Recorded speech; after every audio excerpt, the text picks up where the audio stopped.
Tudo bom, galera do História do Enem? Mais uma videoaula para você que eu preparei com todo carinho. Mundo medieval. Tudo o que você precisa saber para fazer uma boa prova do Exame Nacional do Ensino Médio sobre esse assunto. Mas depois da vinheta.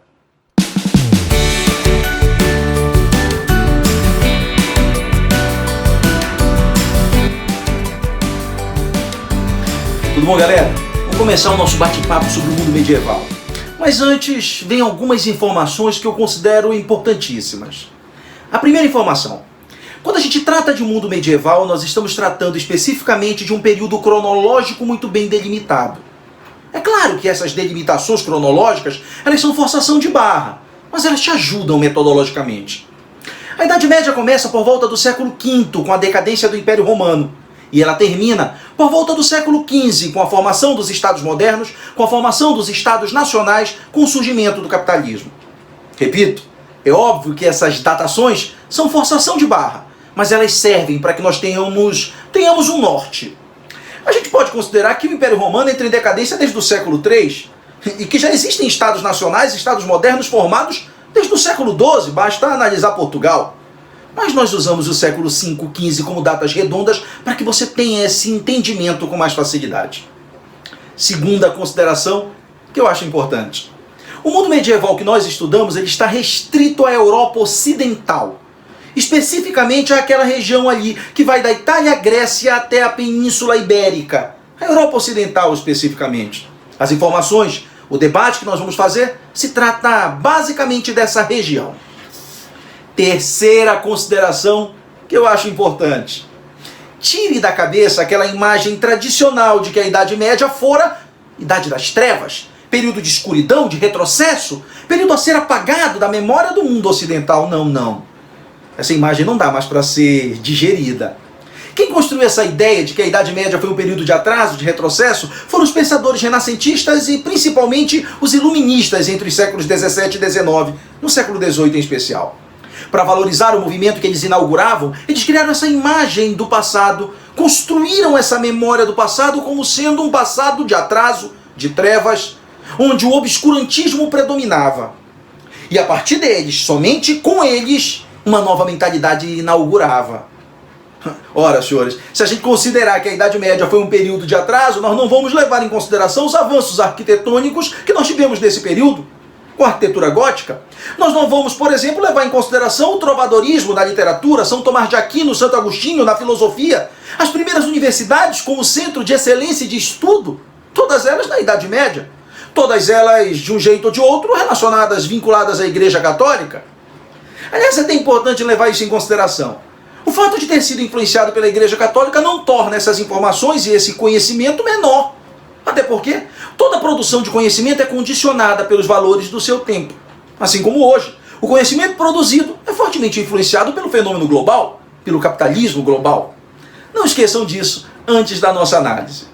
O mundo medieval, a Idade Média, tem suas origens ligadas à civilização romana, que dominava grande parte da Europa Ocidental, e aos povos bárbaros, visigodos, ostrogodos, hunos, vândalos, mas principalmente os germânicos, que invadiram as cidades europeias e contribuíram de maneira derradeira para a decadência do Império Romano. Nós podemos afirmar, por exemplo, que de Roma a Idade Média herdou a estrutura feudal, derivada das antigas vilas, como chamavam a elite romana. Os patrícios chamavam grandes propriedades de terra que eles tinham no interior de vilas romanas. São essas vilas, todas cercadas, muito bem protegidas, na zona rural do mundo romano, que vão dar origem ao feudo. É de Roma também que deriva a servidão. A servidão como relação de trabalho característico na Idade Média. Ela vem do colonato. Homens livres recebiam terras dos patrícios e trabalhavam nessas terras sendo obrigados a pagar impostos, taxas, tributos. Não conseguiam pagar todos os impostos, ficavam presos à terra e automaticamente submetidos a um senhor. É a base da servidão. E nós podemos afirmar também que na Idade Média o cristianismo vai predominar no controle das mentalidades. É uma herança romana. Pelo menos aquele cristianismo que vai para a Idade Média é o cristianismo que vem depois dos dois éditos, de Milão e da Tessalônica. Um cristianismo mais conservador, ligado às elites. Nós podemos afirmar, portanto, que a Idade Média herda dos romanos a estrutura feudal, a relação de trabalho, a servidão e a religiosidade, o cristianismo. E dos povos bárbaros? E dos germânicos em especial? O que a Idade Média herdou? Ela herdou a estrutura política fragmentada, a estrutura política descentralizada, pulverizada, como eram com os bárbaros, nas suas várias tribos, poucos eram os povos bárbaros unificados. Essa estrutura fragmentada, onde cada região, onde cada localidade tinha a sua liderança, veio dos bárbaros. E nós vamos ver isso na Idade Média, com os vários feudos e cada um dos feudos com o seu senhor. É dos bárbaros também que vem o direito consuetudinário, que vai predominar na Idade Média, um direito baseado na oralidade, nas tradições, nos costumes, não mais as leis escritas que já existiam no mundo romano. Também é dos bárbaros que vem o comitatus, um pacto de lealdade, fidelidade militar que existia entre os chefes guerreiros bárbaros, onde um com as suas tropas ajudava o outro em momento de perrengue, de perigo. É esse comitatus que vai estar na base de uma relação social horizontal típica da nobreza feudal, a sucerania e vassalagem. De Roma e dos bárbaros. Esses dois povos, numa perspectiva puramente dialética, ajudaram a construir a Idade Média, os valores do mundo medieval. Durante a Idade Média, o modo de produção característico foi o feudalismo. O modo de produção feudal marcou, portanto, o mundo medieval. Quando você pensa feudalismo, logo de cara tem que surgir na tua cabeça essas imagens. Feudalismo, estrutura política fragmentada, descentralizada, pulverizada, não existem estados modernos nacionais, não existe governos centralizados, não existe esse conceito de país que nós temos hoje. Fronteiras demarcadas, um só governante, uma moeda única, um padrão de pesos e medidas, um exército profissional e permanente. Não, nós não temos. Onde hoje é a França, por exemplo, existiam mais de 15, 20 feudos. Onde hoje é a Espanha, 3, 4 feudos, tudo fragmentado, pulverizado. Essa descentralização política, essa fragmentação política é a característica marcante do modo de produção feudal. No aspecto político, é claro. No aspecto econômico, predomina a terra. A base da economia feudal está ligada à terra. O feudalismo, como modo de produção característico da Idade Média, tem na agricultura e na criação de animais para subsistência a base da sua economia. É importante salientar. Existem outras atividades econômicas na Idade Média, o artesanato, o comércio, e também é importante lembrar que o locus, enquanto espaço da cidade, ele ainda existe. É subordinado ao campo e à zona rural, é verdade, mas existe. É importante deixar bem claro, a base da economia feudal, típica da Idade Média, é agropastoril, agricultura e criação de animais para subsistência. Aliás, me permita um parênteses, não confunda pastoreio com pecuária. O pecuarista, ele cria animais para o comércio. O pastor, ele cria animais para a subsistência, para o seu consumo e da sua família. A economia feudal, portanto, é agropastoril, não esqueçam disso. Existem outras atividades econômicas, mas o que sustenta o mundo medieval é isso. E a sociedade? A sociedade medieval é uma típica sociedade estamental. Uma sociedade rígida, que não aceita e não admite mobilidade social. Uma sociedade onde a origem dos indivíduos é determinada pelo nascimento. Nasceu naquela condição, vai morrer naquela condição. A sociedade estamental, rígida, estanque, monolítica, é a base da organização sociológica do mundo medieval, do feudalismo. A estrutura fragmentada descentralizada é a base da característica política fundamental do feudalismo. E a economia agropastoril sustenta a economia desse período. É importante fazer uma análise mais apurada, mais profunda sobre a organização sociológica da Idade Média do mundo feudal. Quando eu disse a vocês que a sociedade feudal era uma sociedade estamental, significa então que ela não admite mobilidade social. Os estamentos, portanto, mais importantes são esses. A nobreza feudal. Entenda a nobreza feudal como o senhor feudal e a sua família. A nobreza eclesiástica. Entenda aqui os membros da Igreja Católica presente em todos os feudos. O clero. Os servos. O servo é aquele indivíduo que deriva de um homem livre no antigo Império Romano, que foi trabalhar submetido ao colonato numa terra que não pertencia a ele, que pertencia a um senhor, que tirava de lá o seu sustento, mas era obrigado a pagar impostos, taxas, tributos. Aí estava o problema. Ele não conseguia cumprir com todas as suas obrigações, ele não conseguia pagar todos os impostos. E como ele não pagava todos os impostos, ele ficava endividado. E ao ficar endividado, ele ficava preso à terra, preso àquela circunstância. Vilões. O vilão é um homem livre, que vagava de vila em vila. Vila é a origem dos feudos. Como ele vivia de vila em vila, geralmente comercializando produtos ou então oferecendo o seu trabalho na agricultura. Ele era um homem livre que zanzava de feudo em feudo em busca de oportunidades, principalmente como um comerciante. Muitos judeus errantes que vagavam de um lado para o outro na Idade Média exerciam esse papel. O vilão, portanto, é um homem livre que transita entre os feudos de um lado para o outro, geralmente transacionando mercadorias, comercializando produtos. Alguns também eram camponeses livres que ofereciam sua mão de obra, sua força de trabalho, como mão de obra. Também é importante lembrar dos cavaleiros medievais. O cavaleiro medieval é, antes de mais nada, um nobre. Ele é um nobre. Geralmente não é o primogênito, não é o primeiro filho homem de um senhor feudal, porque este vai herdar a terra. Os outros filhos homens do senhor feudal geralmente entravam na igreja e acabavam ocupando-se enquanto uma função clerical. Mas tinha aquele que não era o primogênito e não tinha interesse de funções clericais. A este restava uma vida de aventuras. Ele, geralmente todo paramentado, montava no seu cavalo, saía da estrutura feudal, andando sempre em bandos de um lado para o outro, defendendo a moral cristã, protegendo as viúvas e as donzelas, seguindo todo um código de honra, um código de conduta, um código moral típico da nobreza. É verdade que os cavaleiros medievais tiveram um papel decisivo de protagonistas numa guerra que vai marcar a Idade Média e que nós vamos falar já já, as Cruzadas. É verdade também que muitas lendas e histórias foram construídas acerca da coragem dos cavaleiros medievais.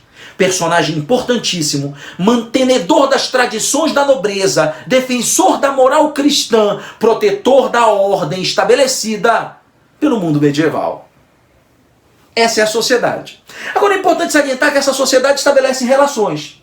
Relações sociais verticais, as obrigações servis, os impostos pagos pelos nobres, pelos servos aos nobres. Perceba, pelos servos aos nobres. Relação social vertical. Talha, corvéia, banalidades, dízimo de Pedro, tostão de Pedro eram os mais importantes. Até um tempo atrás, antes do Enem, nos vestibulares mais tradicionais, era importante que você lembrasse cada uma dessas obrigações. Talha, metade da produção do servo, ele tinha que entregar para o senhor feudal. Corvéia, uma determinada quantidade de dias na semana, o servo e sua família tinha que trabalhar gratuitamente nas terras do senhor feudal. Dízimo de Pedro, 10% de toda a produção desse servo na sua gleba, na sua unidade de terra, ele tinha que levar até a igreja, contribuindo, portanto, com a casa de Pedro.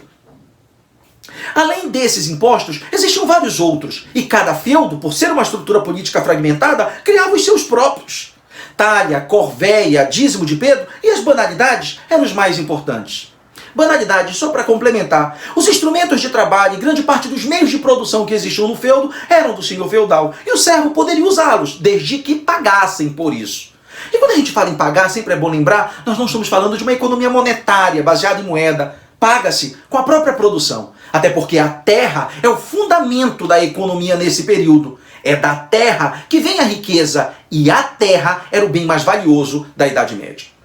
Agora, além dessas relações sociais verticais entre servos e nobres, existiam relações sociais horizontais entre nobres e nobres, que é importante a gente levar em consideração.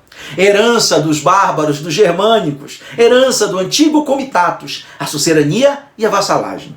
O sucerano é um nobre, o vassalo também é um nobre. Geralmente o sucerano é um nobre mais rico, com mais terras, o vassalo um nobre mais pobre, geralmente sem terra. O sucerano dava ao vassalo um pedaço de terra, e esse vassalo ali construía como se fosse a sua própria estrutura feudal. Mas o vassalo devia ao sucerano uma série de obrigações. Não são obrigações econômicas, mas uma obrigação mais importante, a militar. Caso o grande feudo fosse invadido ou ameaçado por um inimigo externo, caberia ao vassalo demonstrar sua lealdade e sua fidelidade militar, reunindo homens, montando tropas para ajudar na proteção do primeiro. Essa lealdade militar, fidelidade militar, era a base da sucerania e da vassalagem. Por isso, nós podemos detectar a origem ligada ao comitato dos chefes guerreiros germânicos, que faziam esse pacto de lealdade, de ajuda mútua entre eles, entre os bárbaros. A sucerania e a vassalagem também é importante para mostrar como essas relações eram construídas entre a nobreza. E a palavra de honra, a palavra do homem nobre, era importantíssimo nesse processo. Toda uma cerimônia chamada de homenagem acontecia para que um sucerano repassasse ao vassalo o lote de terra. E com isso, o vassalo fizesse o seu juramento de lealdade. Isso marca uma relação social tipicamente horizontal. Obrigações servis, relação social vertical, servo nobre. Sucerania e vassalagem, relação social horizontal, nobre, nobre. Considerações sociológicas importantes para nós. Religiosidade medieval. Sempre é importante lembrar, deixei claro isso no início, que o mundo medieval que nós estamos tratando é o da Europa Ocidental. E ali, a Igreja Católica Apostólica Romana predominava. A igreja sediada em Roma, a igreja que usa o latim nas suas liturgias, a igreja que aceita o culto às imagens. É importante salientar que a essa altura do campeonato já existia uma outra igreja, a Igreja Ortodoxa, que estava sediada em Constantinopla, Bizâncio, e que predominava ali na Europa Oriental e em parte do Oriente Médio. Essa igreja, que existe até hoje, não é foco da nossa análise no mundo medieval, no cristianismo medieval. A Igreja Católica Apostólica Romana, a Igreja do Ocidente, ela tinha um propósito na Idade Média: manter o status quo, manter a ordem social, manter as coisas como elas são. Existe uma frase muito citada em itens, em questões formuladas para a tua prova, do bispo Adalberon de Lyon, lá no noroeste da França. A frase diz assim: alguns nasceram, a casa de Deus é una, porém tripla. Algumas pessoas nasceram para trabalhar, os oratórios. Outras pessoas nasceram para guerrear, para comandar, os belatórios. E outros nasceram para rezar, para orar, os oratórios. A frase não é exatamente essa, mas ela passa essa ideia. Alguns nasceram para trabalhar, outros nasceram para comandar, guerrear, e outros nasceram para rezar. Foi assim que Deus concebeu sua casa, assim que Ele a quer. E se você lutar para mudar esse cenário, você está lutando contra a vontade de Deus. Manter a ordem social era o papel da igreja, legitimando, portanto, a dominação de uma minoria sobre uma maioria. Mas essa cristandade ocidental ela foi sacudida por um episódio: as Cruzadas, a Guerra Santa. E para a gente falar das Cruzadas, é importante lembrar de algumas considerações, de algumas coisas importantes. Por volta do século VII, VIII da era cristã, surge lá no Oriente Médio, no Oriente Próximo, o Islã. Numa tradução literal, submissão a Deus. O islamismo, o muçulmanismo, o maometanismo, ele surge criado pelo profeta Mohammed, pelo profeta Maomé, que mistura elementos do judaísmo, do cristianismo, das seitas pagãs típicas do Oriente e cria o islamismo. O islamismo, quando ele nasce com uma estrutura extremamente maleável, flexível, fácil de ser digerido, palatável. É esse islamismo que nos séculos seguintes, principalmente no nono e no 10º, vai avançar pela Europa Ocidental e pelo norte da África, conquistando corações e mentes. O imperialismo islâmico acaba ameaçando o monopólio da cristandade exercido pela Igreja Católica Apostólica Romana, que reage. Essa reação da Igreja do Ocidente frente ao avanço islâmico é o que nós chamamos de cruzadas, de Guerra Santa. Entre os séculos 10 e 12, a Europa vai ser marcada por esse confronto. Serão aproximadamente 200 anos de guerra, 9 grandes enfrentamentos, como preferem alguns. Nas cruzadas, de um lado eu vou ter o cavaleiro cristão liderando o exército da cristandade. De outro lado, o exército islâmico, o exército muçulmano, maometano, também chamado de mouro. Essa guerra, travada em várias batalhas, vai provocar uma série de consequências. É importante salientar que quando a igreja declara guerra, quando a igreja cristã declara guerra aos islâmicos, ela tem um objetivo bem claro: libertar a Europa do islamismo. Um outro objetivo: liberar as estradas que conectam o Ocidente ao Oriente, àquela altura, todas tomadas pelo Islã, e retomar a cidade sagrada de Jerusalém, conquistada pelos muçulmanos. Esses 3 objetivos estavam na base da Guerra Santa, das Cruzadas, declarada pela Igreja Cristã. Essa guerra, de 200 anos, de 2 séculos, produziu uma série de consequências. Nós podemos afirmar que após as Cruzadas, após esses 200 anos de guerra, por volta do século 12 e 13, a Igreja Cristã, a Igreja Católica Apostólica Romana, alcançou os 2 primeiros objetivos. Libertou a Europa do islamismo. A Europa, o norte da África, o Islã continuava muito forte. É óbvio, desobstruiu as rotas que conectam o Ocidente ao Oriente, as estradas, mas a cidade de Jerusalém ela nunca foi retomada completamente. Os cristãos chegaram, os cavaleiros cristãos chegaram até Jerusalém, as portas de Jerusalém, chegaram a tomar a cidade, conquistaram a cidade, mas perderam depois, perderam depois, enfim. Até hoje Jerusalém é uma cidade dividida entre os islâmicos, entre os cristãos e mais tarde entre os hebreus e os judeus. Mas se você for pensar as consequências do movimento cruzadista, você vai logo de cara sacar. Esse movimento foi decisivo para a construção da modernidade, para o fim da Idade Média e para o início do mundo moderno. Se não, vejamos. Após 200 anos de guerra, por volta do século XIII, nós podemos afirmar que a população europeia foi reduzida de maneira significativa, para alguns historiadores em quase 1/3 da sua população. A maioria dos que morreram eram homens, jovens, entre 13 e 30 anos de idade, em idade produtiva, diminuindo significativamente o número de braços para o trabalho na agricultura e para a criação dos animais. Inevitavelmente, além da redução da população, houve uma redução da produção agrícola, que vai provocar uma terceira consequência: a fome. A fome vai ser uma das piores mazelas do mundo medieval. E nesse cenário de fome, nem a Igreja Cristã, nem a Igreja Católica Apostólica Romana vai conseguir deter revoltas. E aí, várias revoltas, feitas geralmente por camponeses famintos, vão começar a pular na Europa, a brotar na Europa. Algumas dessas revoltas, principalmente aquelas que aconteciam ali na fronteira entre a França e a Alemanha, eram chamadas de jaqueries, jaqueriês, como preferem alguns historiadores. Revoltas numa tradução forçada, de João Ninguém, de Zé Mané, de gente do povo. Revoltas que não apresentavam projeto político, proposta ideológica.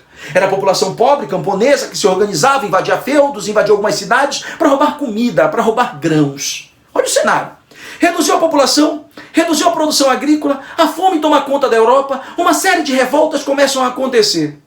Paralelo a isso, você tem o restabelecimento do comércio entre o Ocidente e o Oriente. As rotas foram liberadas. Surge um personagem novo nesse cenário. Um indivíduo que vai geralmente em caravanas na sua carruagem, acompanhada de várias outras, fazer o percurso entre o Ocidente e o Oriente. Comprar mercadorias no Oriente, que só existiam lá, noz moscada, salsa parrilha, o cravo, a canela, incenso, porcelana, tapetes, enfim, mercadorias chamadas de especiarias, voltavam pelas mesmas estradas e comercializavam na Europa. Esse personagem vai parar geralmente nos interstícios, nos cruzamentos das estradas para vender seus produtos. Com o passar do tempo, esse indivíduo vai morar ali naquela feira, construindo geralmente casebres onde embaixo era o comércio e nos altos a sua moradia. Essas pequenas cidades, aglomerações urbanas que surgiram de antigas feiras, eram chamadas pelos franceses de burgos. O personagem que brota aí, a burguesia. A partir daí tu tens o renascimento do comércio, e o renascimento do comércio traz com ele o renascimento urbano. Tudo entre os séculos 13 e 14. Mas tem um outro problema. Geralmente esses comerciantes que foram para o Oriente trazer as mercadorias, primeiro por estradas, depois pelo mar Mediterrâneo, trouxeram para a Europa também a vingança de Maomé, mazelas que vieram do Oriente, como a peste. A peste que vem do Oriente vai dizimar outra grande parte da população europeia, criando um cenário catastrófico ali entre os séculos 13 e 14. Se não vejamos, entre os séculos 13 e 14, após as cruzadas, a população caiu, produção de alimentos despencou, a fome tomava conta da Europa, revoltas acontecendo a todo instante, cidades comerciais brotando, a burguesia aparecendo, a peste tomando conta da Europa. O cenário era confuso. E é esse cenário confuso que cria um ambiente perfeito para o surgimento de um discurso. Nós temos que acabar com esse caos, nós temos que pôr ordem na casa, nós temos que parar com esse cenário em que o homem é lobo do próprio homem, é preciso que alguém centralize o poder. Coloque ordem na casa, como eu disse ainda há pouco. Perceba que está surgindo um discurso que defende as monarquias absolutistas. Com as monarquias absolutistas, o discurso do Estado moderno também aparece nesse momento. Existem duas teorias que ainda hoje são trabalhadas. Eu confesso a você que eu prefiro a última. Mas a primeira teoria ela diz assim: os nobres, senhores feudais ali, percebendo o avanço da burguesia nas cidades comerciais que aparecem entre os feudos, resolveu então fazer uma aliança entre eles. Os próprios nobres fazem uma aliança entre eles, demarcam suas terras, criam as suas fronteiras, estabelecem o poder nas mãos de apenas um indivíduo, que passaria a ser o rei absoluto, governando a todos, garantindo os privilégios da nobreza, dos familiares dos senhores feudais e impondo uma série de restrições à burguesia, que passaria a bancar, a manter com seus impostos e tributos esse Estado que aparece aqui. Uma outra teoria diz que os senhores feudais, essa nobreza feudal, percebendo o avanço da burguesia e percebendo que essa burguesia estava capitalizada economicamente, estabeleceu uma aliança com ela. Um nobre, imagina você, uma situação hipotética, um senhor feudal poderoso de uma determinada região, faz uma aliança com a burguesia, pede à burguesia esse apoio econômico e, em detrimento, assume o compromisso de criar um Estado moderno com uma moeda única, com fronteiras delimitadas, com um exército que garanta a paz e, consequentemente, priorize o comércio, com um padrão de pesos e medidas, moeda única, padrão de pesos e medidas, exército para estabelecer a paz, tudo para criar um ambiente propício para o desenvolvimento do comércio. Essa aliança de um senhor feudal, de um nobre com a burguesia, também explica a formação dos Estados modernos. É importante levar em consideração que essa última teoria é a mais aceita, eu particularmente a prefiro, mas existe um debate sobre aquela primeira. A partir do momento que esse Estado moderno começa a ser desenhado, termina a Idade Média. E tu já tem aqui as bases do mundo moderno. É isso aí, galera. Até a próxima aula.